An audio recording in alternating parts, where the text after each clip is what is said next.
I'm telling them about the original sin. That sin is an acquisition. It is not inherited. This is Islam. After reaching a stage, every child is born a Muslim. And if that child dies before the age of discretion, that he can evaluate right and wrong, that child goes to heaven. Whether in the home of a Hindu, a Jew, or an atheist, that child goes to heaven. Every child is a Muslim. After reaching that age, then whatever the child does, the grown-up fellow, he is responsible for his or her action. Sin is not inherited, it is an acquisition. In brief, that is the Islamic theory of the original sin. It is not inherited. The Christians say it's inherited, we say it is not inherited. So at question time, these are all missionaries, Christian missionaries. They're trained. So one guy stands up and says, Mr. Deedat, even if this child was born out of wedlock, means the man and the woman had committed zina, adultery, fornication. Out of marriage, they had sex and they produced this bastard child. Even if the child is a bastard child. I said, yes, even if the child is a bastard child. It is no fault of the child. If there is a law, you punish the man and the woman for committing adultery. But the child is innocent. You can't strangle the child because the child is born bastard, can you? No, it's no fault of the child. I said, the child is innocent. That's the answer. So the guy stands up again and says, Mr. Deedat, how can anything good come out of evil? Adultery is evil. Out of that, how can a clean, pure child come out? And my system was, question time, the man asks the question, I'm sitting down and I stand up and I answer the question and I sit down again. Another guy stands up, asks the question, I stand up to answer. And it took me a little longer to stand up. How can anything good come out of evil? Adultery is evil. How can a pure child come out of that? Out of zina? It took me a few seconds longer, and to me it seems long time.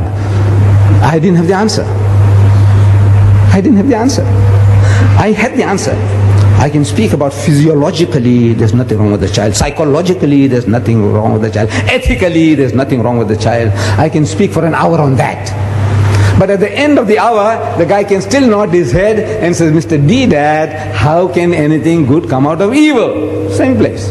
After 1 hour of exposition of psychology, theology, philosophy, the guy says, no, Mr. Deedat, how can anything good come out of evil? So I could see an hour's talk, and still at the end of it, the guy is not satisfied. That's the difficulty. What am I going to say? So Allah, He gives it to you. If you are working for Him, He gives it to you. I didn't have the answer, but it came. I didn't hear anybody talking to me. No Jibril came to me. Anytime you hear that Ahmad Deedat saying he's hearing voices, you must know Ahmad Deedat needs a psychiatrist. I'm telling you. I said, look, poor fellow, he's going off now. Maybe he's taken some Mandrax pills or whatever, whatnot, or he's going off. When I say I'm hearing voices, the only voices I hear is your voice when you talk to me. I don't hear any other voices. I didn't hear any voices. But I stood up and I said, you see, eating and talking about the apple, eating an apple in the garden was a great sin. According to you, great sin. For which Adam and Eve were kicked out of the garden. Serious. But in contrast to that, compared to that, killing the only begotten Son of God. In 1 billion years He produced only one. And that son, you go and kill him. That's the most heinous crime you can think of. The greatest sin is to kill God's only Son, which He produced in 1 billion years. He produced only one, and you go and kill him. Compared to eating an apple, what do you think of this, killing God's Son? It's the most heinous crime you can think of. And yet, out of that murder of the only begotten Son of God came the gift of redemption, Jannah, Rahe Najat. I said, you tell me, how can anything good come out of evil? You tell me. Killing God's Son? Huh? What an evil compared to eating an apple. If eating an apple is a sin, killing God's only Son, shh. And out of that you say came salvation. That's the only way you can go to heaven. You believe that Christ died for your sins. That's what He's telling you. So out of that murder came this. So out of that murder, how can anything good come out? You tell me. Finish.